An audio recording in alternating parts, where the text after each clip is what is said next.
अस्सलाम वालेकुम। आज के इस वीडियो में हम डिस्कस करेंगे history and development of naming rules for restriction enzyme REases and DNA methyl transferases, जिसको हम एमटीएजेस बोलते हैं। सबसे पहले हमारे पास जो सा है वो बताई हैं टाइप्स ऑफ रिस्ट्रिक्शन एंजाइम के रिस्ट्रिक्शन एंजाइम की टाइप कितनी है। तो हमारे पास जो सा है रिस्ट्रिक्शन एंजाइम के 3 मेन टाइप्स हैं, जिसको हम टाइप 1, टाइप 2 एंड टाइप 3 कहते हैं। Restriction enzyme cut DNA at specific sequence and each type work differently. ठीक है, हर कौन सा टाइप है डीएनए को स्पेसिफिक सेगमेंट पे कट करता है और हर एक का जो सा फंक्शन है या वर्क है वो डिफरेंट है।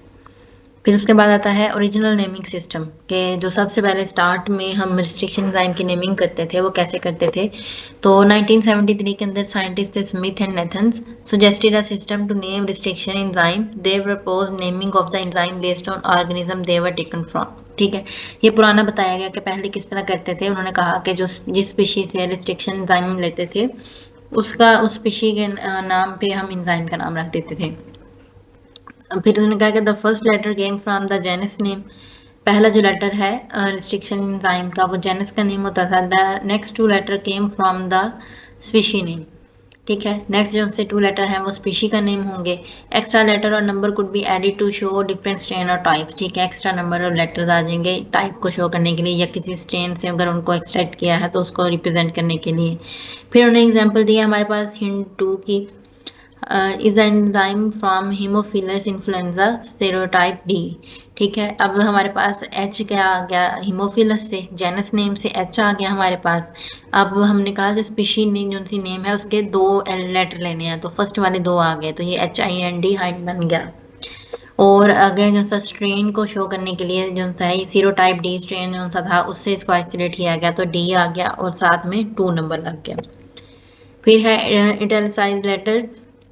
Originally first 3 letter in this enzyme were written in italics.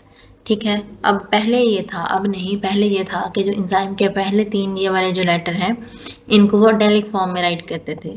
ठीक है, उसके बाद है नीड फॉर चेंज आ गया। At the first time this naming system worked well.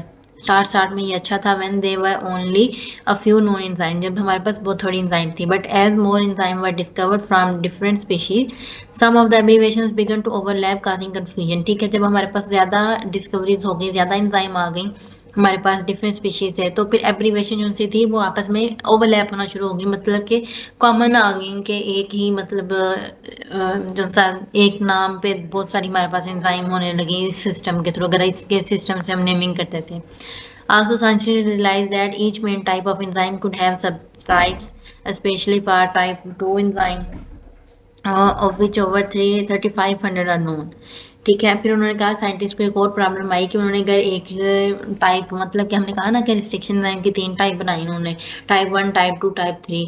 अब टाइप 1 के अंदर बहुत सी सब टाइप्स बनाई, टाइप 2 के अंदर उनका मेनली जो सा टाइप 2 है उसके अंदर 3,500 एंजाइम डिस्कवर हुई, जिनको आगे डिफरेंट सब टाइप्स में रखा गया, तो उनकी नेमिंग का भी प्रॉब्लम आया। फिर है new guidelines. Because of these challenges, scientists are proposing update naming rules for better manage the large number of enzymes and reflect new knowledge from their structure and function. ठीक है, फिर है inclusion of homing endonucleases. Similar guidelines will also be applied to homing endonucleases, which are another type of enzyme with the similar naming system.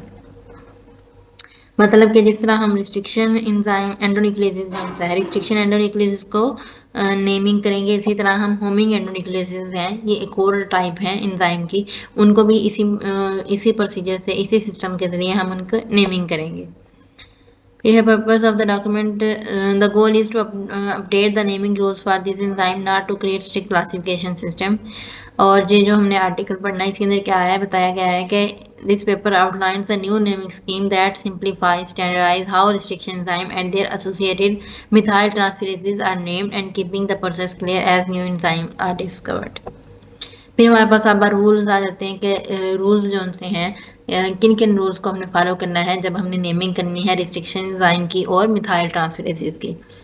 तो सबसे पहले जैसे हमारे पास आता है प्रेफर्ड टर्म्स, उसके अंदर क्या है, use restriction enzyme, restriction enzyme or restriction endonuclease interchangeably and abbreviate as ASs or simply R. इनेज can also be used avoid restrictases, ठीक है। उसमें का नेमिंग के लिए हम जो हमारे पास रिस्ट्रिक्शन एंजाइम है या फिर रिस्ट्रिक्शन एंडोनिक्लेज है, हम इनको इंटरचेंजेबली यूज करते हैं, इनको रिएज के जरिए एब्रीवेट करते हैं, लेकिन हम इनको रिस्ट्रिक्टेज नहीं बोल सकते, ठीक है, अवॉइड करते हैं इस चीज़ से। और इसी तरह हम मिथाइल ट्रांसफेरेज को एमटेज बोलते हैं मिथाइलेज की बजाय, ठीक है। ये हमारे पास एमटेज जो सा है मोर एक्यूरेट है, हमने रिस्ट्रिक्टेज और मिथाइलेज ये नाम नहीं बोलने इनके। फिर उसके बाद आता है इटैलिक्स का, no italics, do not use italics for first 3 letter in REases and MTases names anymore, ठीक है। हमारे पास जो रिस्ट्रिक्शन एंजाइम और मिथाइल ट्रांसफेरेज का जो नेम थे उनके अंदर जो पहले हमने कहा कि जो पुराना सिस्टम था उसके अंदर फर्स्ट 3 लेटर इटैलिक्स में लिखे जाते थे, तो अब जो है इटैलिक्स को खत्म कर दिया गया। This change makes things easier, especially with computers. The use of Roman numerical numerals to differentiate enzyme remains. ठीक है, इससे क्या हुआ कि बेनिफिट आया, कंप्यूटर के अंदर भी इसको डील करना इजी हो गया, और इसकी जगह पे अब हम क्या है रोमन न्यूमरल्स यूज कर लेते हैं डिफरेंशिएट एंजाइम को करने के लिए, एंजाइम को डिफरेंशिएट करने के लिए एक दूसरे से हम न्यूमरल यूज कर लेते हैं। जिस तरह हमारे पास eco R1, eco R2, eco R3, तो आगे हमारे पास रोमन न्यूमरल्स आ जाते हैं। फिर हमारे पास नो एक्स्ट्रा स्पेसेस और symbols, no space between acronym and roman numerals in name such as Eco R1 instead of Eco R1, मतलब कि हमने उनके अंदर कोई भी स्पेस यूज नहीं करनी है। जिस तरह ये इको R1 इकट्ठा लिखा गया इस तरह लिखना है, बजाय इसके कि हम इको और R1 के दरमियान में स्पेस डाल दें। Avoid unnecessary punctuation marks like dots, commas, slashes, only single dot और hyphen should be use between sections of their name indeed, ठीक है। अब उन्होंने कहा कि वैसे आप मोस्टली कोशिश करें कि हम एक्स्ट्रा डॉट्स, कोमा, मतलब कि इको के दरमियान में कोई डॉट, कोमा, हाइफन, स्लैश इस तरह की कोई चीज़ यूज ना करें। फिर आ जाता है हमारे पास types and subtypes. There are 3 main enzyme types remain as type 1, type 2 and type 3 with the type capitalize, ठीक है। जब हमने ये लिखना है एंजाइम की क्लासेस को, टाइप्स को रिप्रेजेंट करना है, तो हम जो टाइप है ये सारे हम इसमें टी को कैपिटलाइज राइट करेंगे।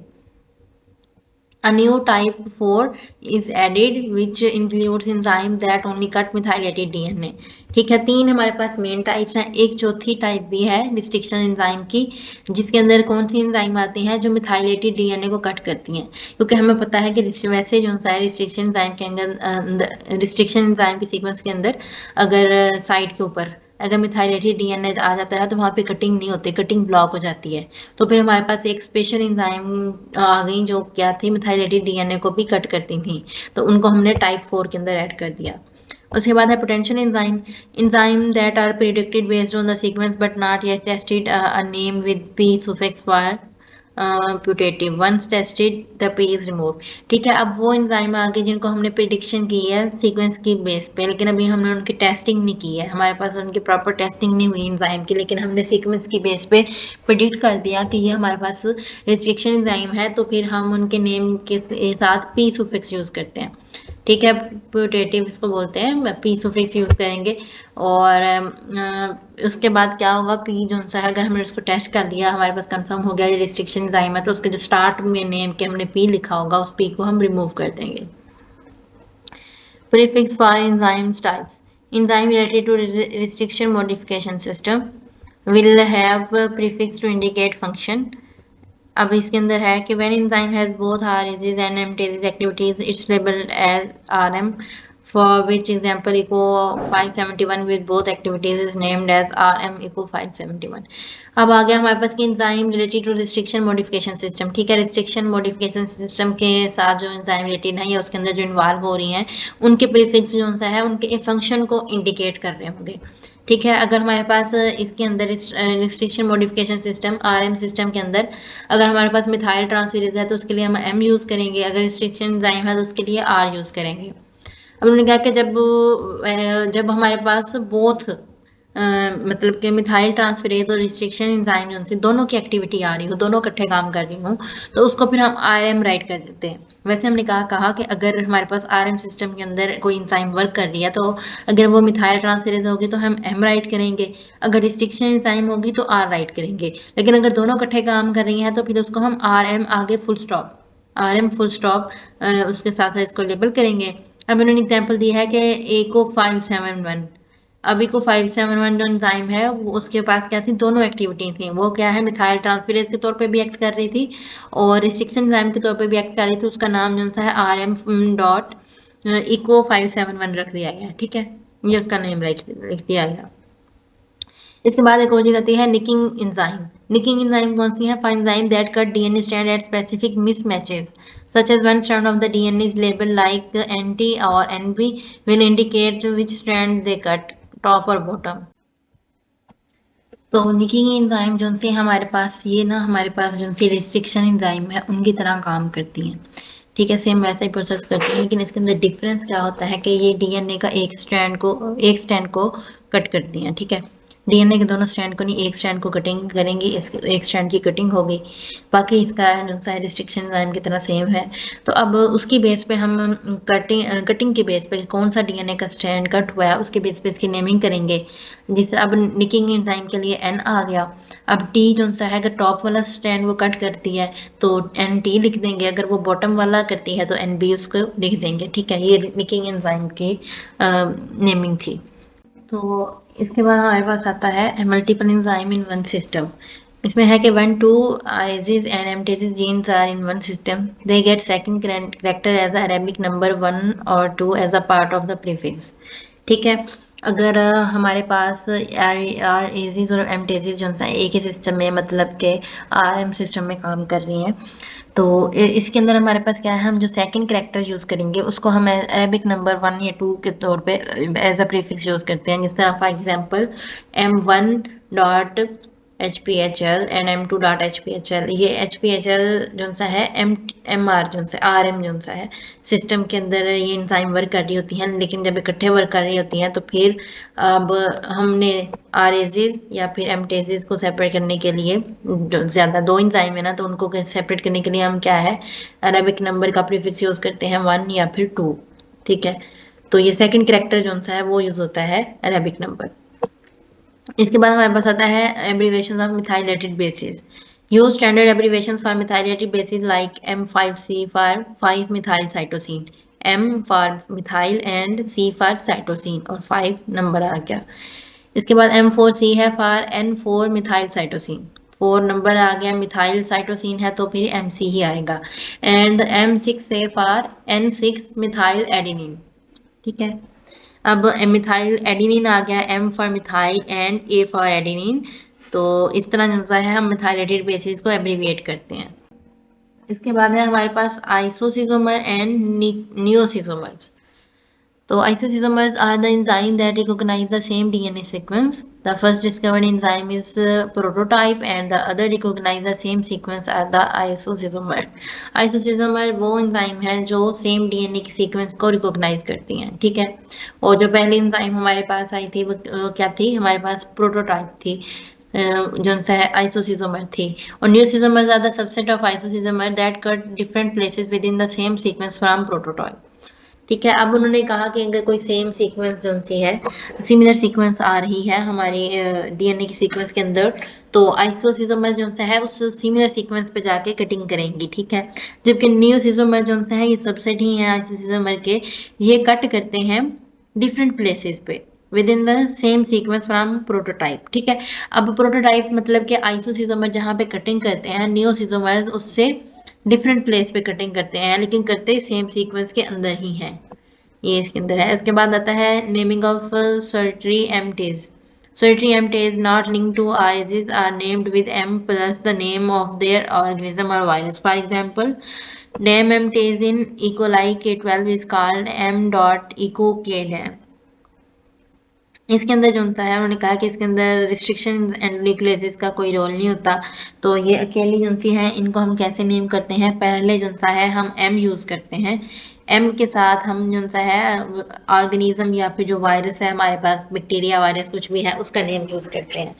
अब यहाँ पे एग्जाम्पल दी है, देखें M जो सा है फर्स्ट में आ गया, उसके बाद इकोलाई बैक्टीरिया का इको आ गया, उसके बाद जो सा है उन्होंने K और डैम को यूज किया है। फिर है हमारे पास gene naming rules. Gene for ISs और MTases should have the protein prefix such or as a suffix should be italicized. For example, gene for EcoR1 is EcoR1R and gene for MTases is EcoR1M. ठीक है, अब ये क्या है कि restriction enzyme या restriction endonucleases और methyl transferases के लिए क्या है, protein prefix as a suffix का मतलब है कि जो हमारे पास प्रोटीन का पहला वर्ड होगा तो वो इसके अंदर एंजाइम नेमिंग के अंदर सबसे लास्ट पे हम यूज करेंगे, ठीक है, और उसको हम इटैलिसाइज्ड राइटिंग में लिखेंगे।